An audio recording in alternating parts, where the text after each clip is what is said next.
सबकी निगाहें इस बात पर टिकी हैं कि क्या 2 सालों से जो नरसंहार, जनसंहार चल रहा है, कोई बदला लेने के लिए कर रहा है, किसी आतंकी संगठन से निपटने के लिए कर रहा है, कोई उस आग में घी डाल रहा है, फिर कह रहा है कि वो युद्ध विराम कराना चाहता है। इजराइल और हमास की बात कर रहे हैं। इजराइल ने जिस तरह से गज़ा में किया है, आज 7 अक्टूबर है संयोग से, इसी दिन इस सब की शुरुआत होती है। अब सबकी निगाहें इस बात पर हैं कि नतीजा क्या रहा, क्योंकि अब बातचीत शुरू हो गई है, सकारात्मक बातचीत शुरू हो गई है। नमस्कार, मैं ललित प्रजापति। आज इसी पर बात। मिस्र में इजराइल और हमास के बीच फिर से एक इनडायरेक्ट बातचीत हुई है, वो पॉजिटिव रही है। अल जजीरा है और बाकी की जो मीडिया रिपोर्ट है उनके मुताबिक इस वार्ता में गजा युद्ध समाप्त करने के लिए अमेरिकी राष्ट्रपति डोनाल्ड ट्रंप की जो 20 पॉइंट्स योजना है उसे लागू करने पर एक संभावित समझौते की उम्मीद जताई जा रही है। हालांकि बातचीत का सिलसिला जारी रहेगा, अभी रुकेगा नहीं। सूत्रों का कहना यह है कि सोमवार को मिस्र के लाल सागर के तट के पास जो शर्म अल शेख है, वहाँ पर जो बैठक हुई वो पॉजिटिव रही। इस दौरान ये तय करने के लिए एक रोड मैप तैयार किया गया कि मौजूदा दौर की बातचीत कैसे आगे बढ़ेगी। हमास ने किन मुद्दों को उठाया है वो जान लीजिए। एक तरफ मिस्र में शांति प्रस्ताव चल रहा है, इजराइल और हमास के बीच इनडायरेक्ट बातचीत चल रही है, और दूसरी तरफ इजराइल अभी भी गजा पर अटैक कर रहा है। इस मामले को हमास ने वार्ता के दौरान उठाया है। रिपोर्ट के मुताबिक हमास के प्रतिनिधिमंडल ने कहा, मध्यस्थों से कहा है कि इजराइल की तरफ से गजा पर जारी बमबारी बंधकों की रिहाई पर बातचीत को मुश्किल बना रही है। हमास के प्रतिनिधिमंडल में है कौन कौन? खलील अल हया और जाहिर जबारीन के नेतृत्व में ये बातचीत चल रही है। ये दोनों वही वार्ताकार हैं जो पिछले महीने कतर में जब हमला हुआ था इजराइल का, उस हमले में बाल बाल बचे थे। 5 लोग उसमें मारे गए थे, लेकिन ये दोनों जो अभी अगुवाई कर रहे हैं हमास की, उनकी तरफ से रिप्रेजेंट कर रहे हैं, वो इन हमलों में बच गए थे। अब मिस्र की जो सरकारी एजेंसी से जुड़ा है अल काहिरा न्यूज़, अल काहिरा न्यूज़ कह रहा है कि पहले दिन की बातचीत में मुख्य तौर पर कैदियों और बंधकों की अदला बदली, युद्ध विराम और गजा में मानवीय सहायता भेजने पर चर्चा हुई है।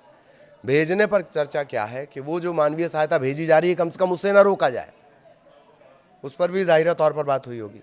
व्हाइट हाउस की जो प्रेस सचिव हैं कैरोलिन लेविट, उन्होंने बताया कि राष्ट्रपति ट्रंप गजा युद्ध समाप्त करने की अपनी योजना को लेकर फिलहाल बंधकों की रिहाई पर फोकस कर रहे हैं। उन्होंने ये भी कहा कि तकनीकी टीमें इस समय इस पर चर्चा कर रही हैं ताकि बंधकों की रिहाई के लिए माहौल तैयार की जा सके। उन्होंने ये भी बताया कि टीमें इजरायली बंधकों और उन राजनीतिक कैदियों की लिस्ट की समीक्षा कर रही हैं जिन्हें रिहा किया जाएगा। सकारात्मक बातचीत चल रही, बहुत अच्छी बात है। युद्ध वैसे भी नहीं होने चाहिए। सकारात्मक बातचीत का नतीजा चल रहा है। अभी हमास इनडायरेक्ट शामिल है, फिर धीरे धीरे वार्ता में दोनों डायरेक्ट शामिल होंगे, दोनों पक्ष, इजराइल की तरफ से भी, फलस्तीन यानी हमास की तरफ से भी।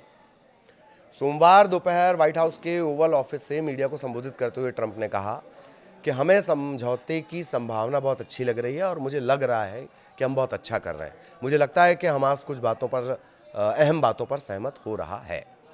अमेरिकी राष्ट्रपति ने अरब तुर्की संयुक्त समर्थन की भी सराहना की है, जिसने हमास को वार्ता की मेज पर बनाए रखा है। उन्होंने इजराइल की जनता की भी तारीफ की। जनता की तारीफ क्यों कर रहे हैं? अच्छा, दरअसल बंधकों की रिहाई को लेकर जो प्रयास किए गए, इजराइल की जनता ने भी कहा है कि भैया जो डोनाल्ड ट्रंप हैं उन्हें नोबेल का पीस प्राइज़ मिलना चाहिए, इसलिए वो भी जनता की तारीफ कर रहे हैं। और जो विशेष दूत हैं स्टीव विटकॉफ, जो इन वार्ताओं में अमेरिकी प्रतिनिधिमंडल का नेतृत्व कर रहे हैं, उनकी भी तारीफ की है। ट्रंप ने तारीफ की है, बहुत कम होता वो तारीफ करते हैं। अपने अलावा आत्ममुग्धता से निकलकर वो कभी कभी जब तारीफ करते हैं तो इन 3-4 लोगों को कर देते हैं, असीम मुनीर की भी। रिपोर्ट के मुताबिक ट्रंप के जो दामाद हैं और रियल एस्टेट डेवलपर हैं जेरेड कुशनर, वो भी अमेरिकी प्रतिनिधिमंडल का हिस्सा हैं। अल काहिरा न्यूज़ ने ये जानकारी दी है कि ये बातचीत लगातार जारी रहेगी, मंगलवार को भी जारी रहेगी। यानी ये जो 7 अक्टूबर है, ये हमास हमले की दूसरी वर्षगांठ है।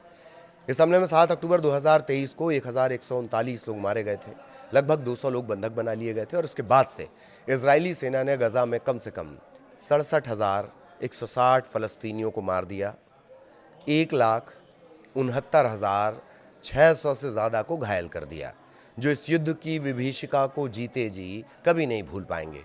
आप उन्हें जिंदा लाश भी कह सकते हैं। इस युद्ध को संयुक्त राष्ट्र की जांच समिति जनसंहार विशेषज्ञ और मानवाधिकार संगठनों ने जनसंहार जीनोसाइडल करार दिया है। अब एक तरफ ये बातचीत चल रही है, सोमवार को जब ये बातचीत चल रही थी तब भी इजरायली हमलों में कम से कम 10 फलस्तीनी मारे गए। वो हमने काउंट नहीं किए थे, वो और जोड़ लीजिएगा। 3 लोग ऐसे शामिल थे जो मानवीय सहायता की तलाश में थे। संयुक्त राष्ट्र महासचिव एंटोनियो गुटेरेस ने सोमवार रात सोशल मीडिया पर पोस्ट करते हुए हमास के भयावह और बड़े पैमाने पर किए गए आतंकी हमले की दूसरी वर्षगांठ को स्वीकार किया। कहाँ से शुरू हुआ था? 7 अक्टूबर को, तब हमास ने हमला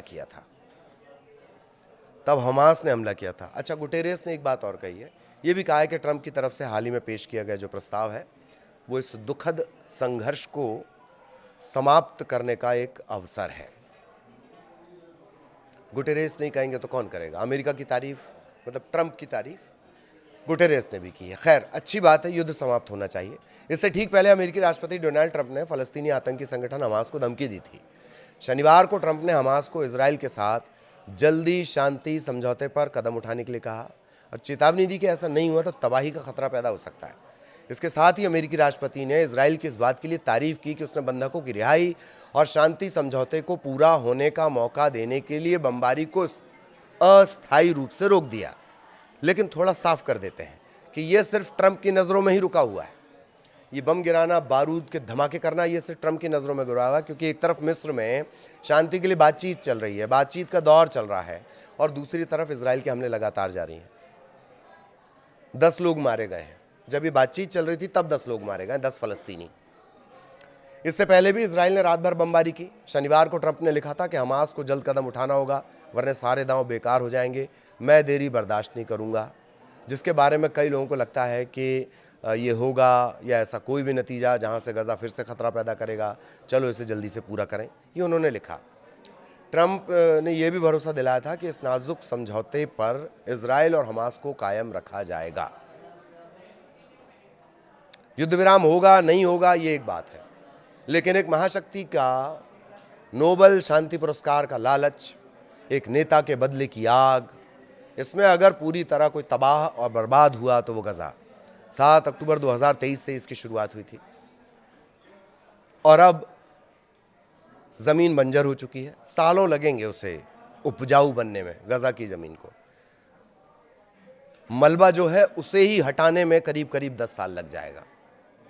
तो बताइए इन सब के बीच गजा को क्या मिला? जो लोग मारे गए हैं उनके बारे में तो खैर चर्चा ही नहीं। नमस्कार।